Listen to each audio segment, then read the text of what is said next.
Jazakumullah khair to both of the answers. Um, I think Dr. Ala has covered a lot here. I think maybe part of this discussion, really, this question is also about this culture of eating out. As much as we talk about diet, and I spoke about consumerism earlier, or the idea of just spending, part of this world that we're living in is that we've become so accustomed just to eating out, and hence these are the type of questions that come from there. The closer that we go back to the roots and the closer we go back to the asl, we'll find that the idea and the culture just of foods and eating out is in itself something that we need to revisit, just as, I guess, as mu'mineen, as believers. The Prophet ﷺ, food was a luxury. It was never an item to be celebrated. It was hardly people sitting around and having long conversations. Of course, there are those which are in the seerah, occasional times, but most of the times, the Prophet ﷺ, where he said that when I eat like a slave. I sit like a slave. I behave like a slave. And when we examine even the sitting positions of eating, it was never a position that was intended where one can sustain that position for a long time. It was like where one is sitting on 2 feet, on their feet flat on the ground. And this, how long can a person reasonably sit? This would be the general sitting position that the Prophet ﷺ adopted. And so this leads us on to the answer to the question, in that, we shouldn't find ourselves in those circumstances. I appreciate that sometimes these circumstances are unavoidable, sometimes for professional reasons, these type of things. But there's not going to be any rational way that from a Sharia side that we are able to going to legitimize it or justify it. The premise and the principle will remain the same. The hadith and the tradition alluded to earlier, that person who brings iman on Allah in his last day, then he will not be present at the table where alcohol is served. This is the premise. All of the ulama, the fuqaha, the jurists of the past, everybody's in agreement on this, that it's not permissible to sit at such a table and partake of the food, irrespective of the state of the food, its halal or haramness. It will not be permissible to be participating in such an environment. And so we have to set our standards higher. How do we navigate around it? We have to learn to practically avoid such situations.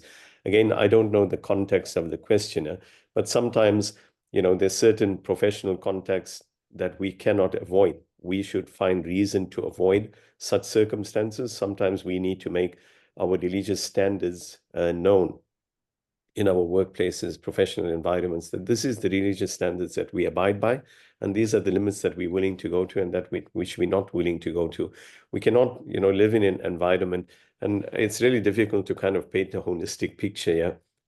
But we cannot keep on shifting the goalposts.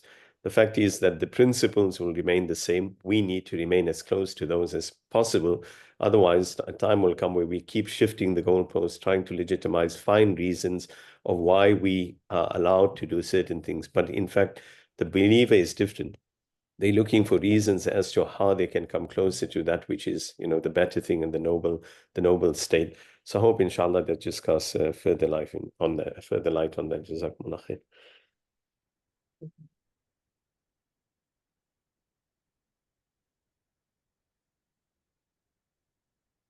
Assalamualaikum. I had a question regarding the ruling on taking student loans. In the instance that, like, the student, after they graduated, they are able to pay it without interest, and also in the other instance, if, let's say they had to travel, their circumstance changed, and they started counting it with interest. So what's the ruling regarding that? So could you maybe just provide more clarity? Is it about the student loan and its permissibility? Is that the question? Yeah. Is that yes? Sorry, my sound is just a bit low, yeah. My ears are a bit low. It doesn't work very well. Yeah, that was my question. Can you take a student loan? That's it? Whether with interest or without interest.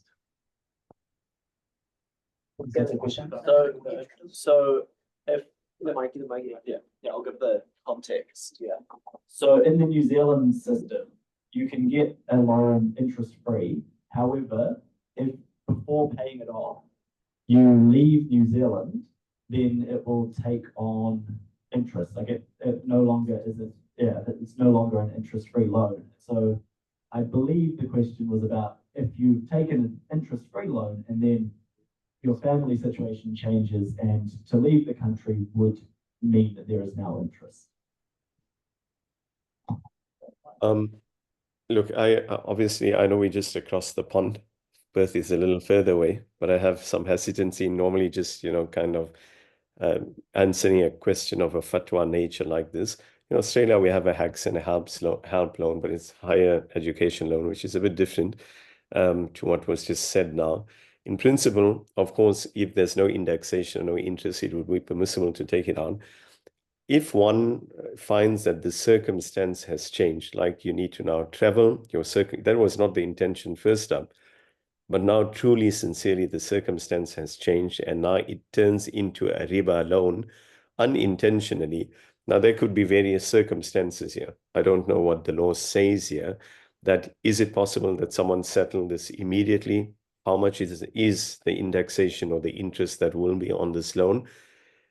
All of that aside, the general premise and principle is if one unintentionally finds themselves in such a circumstance, then you should try and settle this and get out of the riba as soon as possible.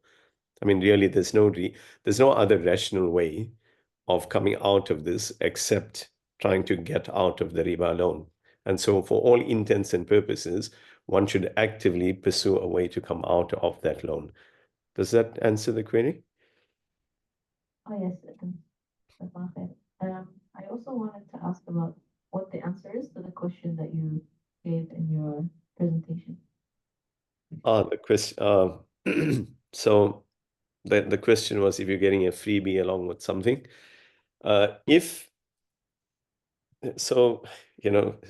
My background is Indian, South Africa. I don't know if there's any South Africans there, but we always try to look for freebies in business and trade, and money ranks very high in the discussion of South Africans. So whenever you're doing a trade, you're buying something, it's like, throw that in also, throw this in, can I get that for free? Whatever it is, something like that. Principally, if you contractually, you include this in the contract, then listen, I'll buy it for $10, but you're going to give me that extra something for free. If you make it conditional to the transaction, then this is a riba. This is riba.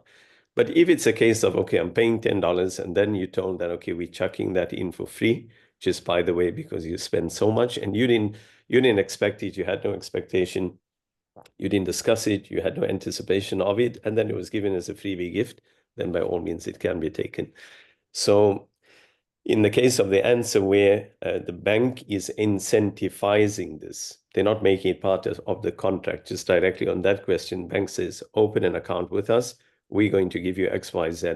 So that's just like an incentivification. Now, if it's an Islamic bank, we would say that this is just a hiba and it's a gift that they're gifting you on the side, outside of the contract.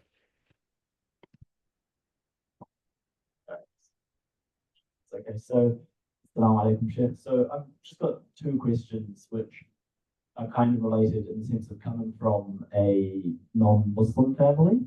So the first of all is, when I'm at like a family dinner or something like that, often there will be alcohol at the table, but it's obviously difficult to, not sit at the table with one's family. So how to navigate that? Then the second one is with regards to both interest-based banking and then also potentially zakat. If one knows that they have assets in their name which they don't have access to directly, like their family is saying, we have this and we'll give it to you when you want to buy a house, for example, and they won't let you know the actual details of these assets, what should one do in that case? Okay, inshallah, I might just do the first. Look, obviously questions are very contextual, and I'm very wary of just giving a generalized answer to a particular circumstance. So I might, maybe inshallah, if via the organizers, maybe we can address the first question offline. It might be easier just to understand the context and circumstance a bit better. I'm just wary of this because it's really not a right and wrong answer. In our context and our circumstances, we might have principles in place, but how we adhere and how we apply those principles, that we don't burn the bridges along the way, is also a very relevant thing for many of us. So perhaps, inshallah, if we can take that question offline, it might be easier. The second question I didn't get very clearly. Is this a case of paying zakah on assets which you don't know about? Is that the question? Yes, yes, yes. Yes. So again, yeah, we need to contact. What do you mean that you have ownership of assets, but you don't know you have it, or you don't actually own it, or somebody has, authority or ownership over it, control? What do you mean by that?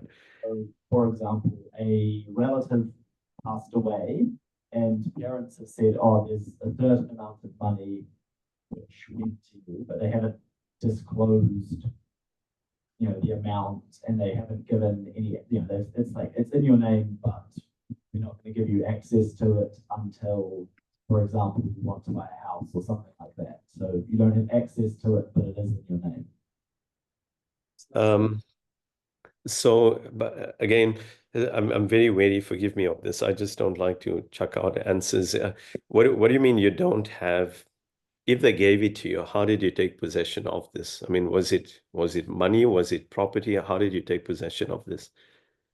I'm not fully sure of the details, if I'm honest. So maybe. Okay. I'll just give you the principle, right? The principle behind this is that, so as long as you have to have authority and control over the wealth. Control over wealth means that you must have disposable ability, uncontrolled disposable ability, unrestricted disposable ability. So we need to first qualify that, how did this ownership occur? Did ownership actually occur? That's one. And then secondly, we have to determine the level of this ownership. And based on that, we will now say whether zakah is liable or not. If none of these are found, somebody doesn't have ownership, they have theoretical ownership, or they might have kept it aside for them in a trust, but they don't actually have ownership, then an asset might not actually be zakatable. So it just depends on what we're talking about here. Yeah. So,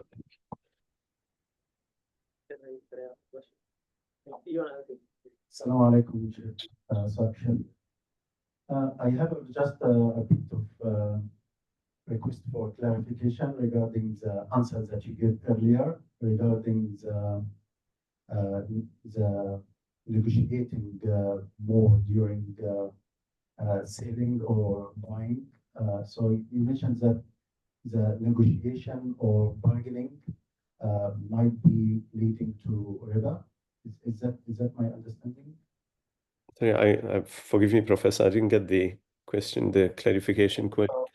When you answered the question, you said that if you are asking more than what required, so for example, you are buying something and you ask for a little bit more, is that considered riba?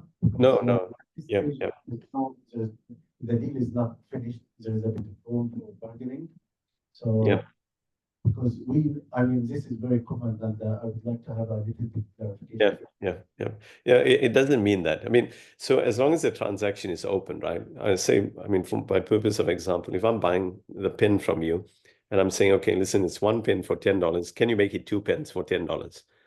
And you agree to actually sell that to me, then that's not a ribawi, and it's not a riba transaction.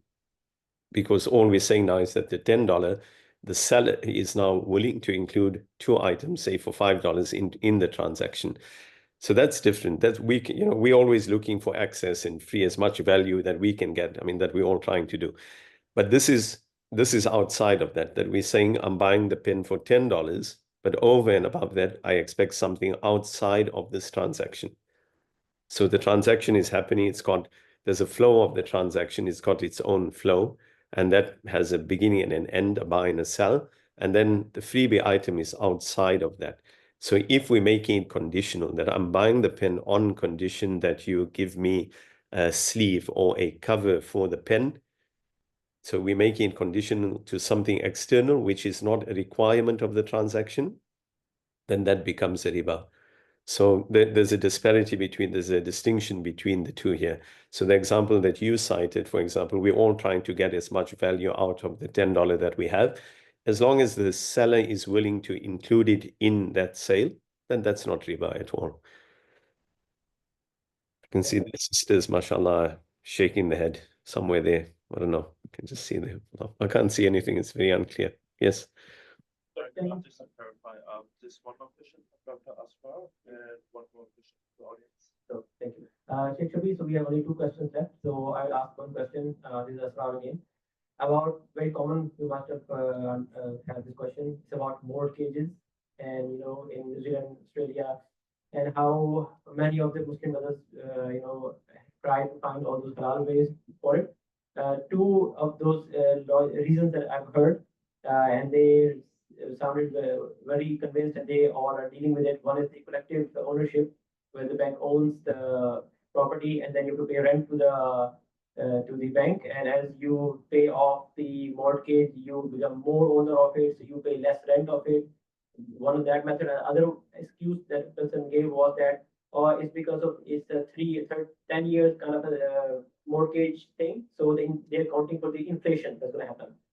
So if it is not fixed, then it changes accordingly. So it's not riba. If it is fixed from the beginning, then it's riba. So based on this, mortgages, is there like a complete no to it, or there is actually a way for the Muslims to buy houses with mortgage? How many hours do we have? Yeah. If I have to rank, I'm 15 years in Perth, and if I have to rank my number one question, it would be that. Aside from everything else, my number one question as Imam in Sheikh would be, mortgage, can we? Look, I think maybe inshallah, maybe we do another session for this. I have been to New Zealand, I've been to Auckland, I've had a few programs there, and we do deal with a few companies there. But I'd be very hesitant to give an answer over and above what your ulama and fians and others are saying there in New Zealand. I will just give just a very small, broad idea just for sharing and understanding. We don't live in a Muslim country. The downside of that is that we're trying to create products which are Sharia compliant, which align with our beliefs, but we have everything that is against us. When it's credit laws, whether it's regulation, all of these things, to take a perfect Islamic product and then to try to fit it in a system which is just not aligned with your values, in fact, not even aligned with your values, which makes your life very complicated, is a very complex process. I have seen, and I still see, tens of contracts of all of the products and offerings that are offered across Australia. I've reviewed some of them from New Zealand. And I can safely say 99% of people, no matter their professional background, don't understand these contracts because of the complexity that goes into the design of this contract. That complexity is due to legal matters, due to regulation, due to credit law, and then you try and take Sharia and you fit it in this. You now have a complexity of a contract and an agreement, which is a really complex document.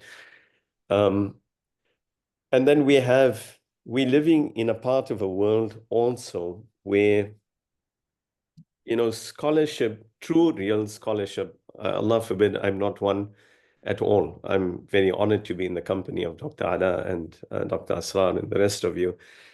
But my experience in this part of the world is that true, real scholarship is on a wane. We need to look for real, true scholarship where not everybody passes a judgment.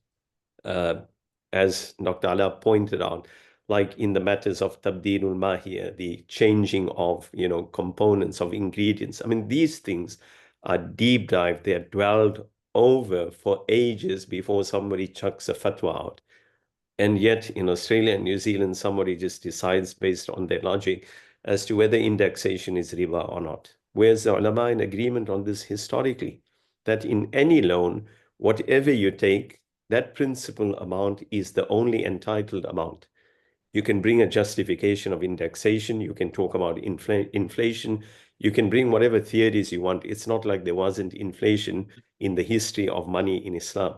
We need to go back and read a long history on the concept of what money looked like in Islam, and to find that ulama, more than, in the early centuries, wrote about the concepts of inflation. It was the downfall of Egypt. It was the downfall of poverty around the world, the moving away from gold standards. I mean, concepts like inflation and indexation were very much alive and well and true. It's not something that only came about because of modern day capitalism.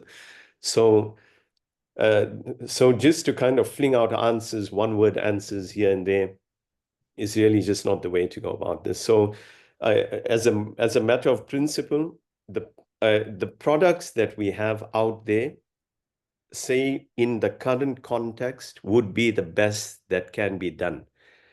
Right? It's the best in the current context, and I'm talking specifically of an Australian context with limited knowledge of New Zealand. It's the best that can be put out there. However, it doesn't mean that this work is not in progress. Just recently, literally in the last 4 weeks in Australia, 2 new products have come out, which are game changers, completely game changers to the industry as what it looked like for the last 25 years. These 2 new products are now game changers, and it's made many of us now revisit the positions on certain things, because we're now at a point where we're saying that all product providers, because of the change of these legislations and availabilities, can now better the product and make it better available to the common average person who requires financing.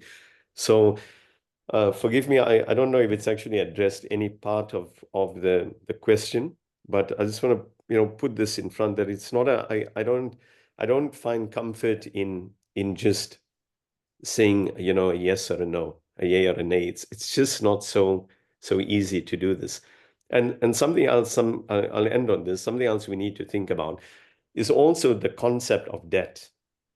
This discussion that I started off, like, we're also living in this world where debt is normalized. It's okay to be in debt. That's the world that we live in. That's what it's built on. You got to be in debt from the time you're a student, from the time you get into the workforce. You need to own a house. It's like this idea of debt is just reinforced. Yet, when you look at prophetic traditions, you will find the Prophet ﷺ, more often than not, made so many du'as to be saved from debt. It teaches us, as part of our teachings and our psyche and our approach to money, that should we be in debt or not? Is this normal or is it abnormal?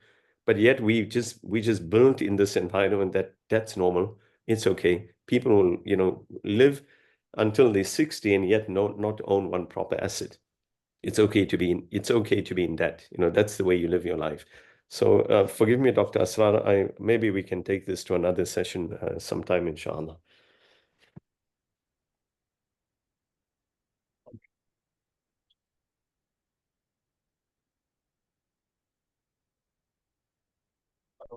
Yeah, that's time for our event tonight. If you do have any questions for our speakers, then feel free to give a shout when we're having food. So I'd like to conclude the formal talk and the Q&A.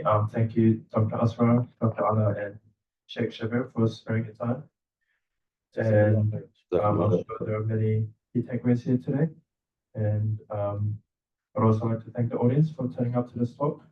And also like to thank Team Musa for organizing this event.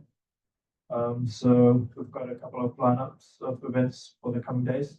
Tomorrow we have Brothers Martial Arts at the Masjid and Sisters Bake Off at the Foodside Kitchen. So those 2 events start at 6 p.m. sharp. On Friday, we have the Ayura Dawa team who's coming down from Auckland to give a talk on who is Jesus alayhi salam. And this talk will be held at this venue starting at 6:30 p.m. And on Saturday, we have the Mosque Open Day that starts at 10 a.m.